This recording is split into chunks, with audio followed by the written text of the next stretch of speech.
ગણપ હતો ને ભાવનગરના સ્ટેજ ઉપર બહુ જાણીતી વાત, મોહન મારવાડી જેથી ભરતરી થઈને આવ્યો હતો અને એમાં પલકારા છૂટી ગયા, વાહ મોહન વાહ મોહન વાહ મોહન. અને ભાવનગર મહારાજે પગમાં તોડો પેડો તો હોનાનો નામ ઘા કર્યો અને એટલું કીધું કે લે મોહન આ તારું ઇનામ.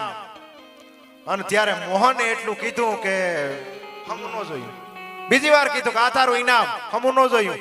અને ત્રીજી વાર કીધું કે આ તારું ઇનામ.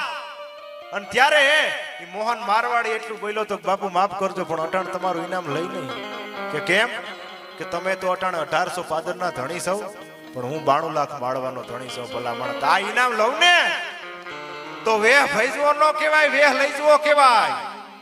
અને અટાણે મારા દીકરા ઘણા કૃષ્ણનું પાત્ર ફરીને બેઠા ને પાછા કહેતા હોય દેતા જેવું તું તો માઇકમાં ભણના દીકરા ભેટિયા એવા હાટું જ રાખ્યા. તું તો માઇક આ ભેટિયા ને એવા હાટું જ રાખ્યા હોય ને આપણે. હું પાત્ર ફેરું ભલા માણસ તમે એ તો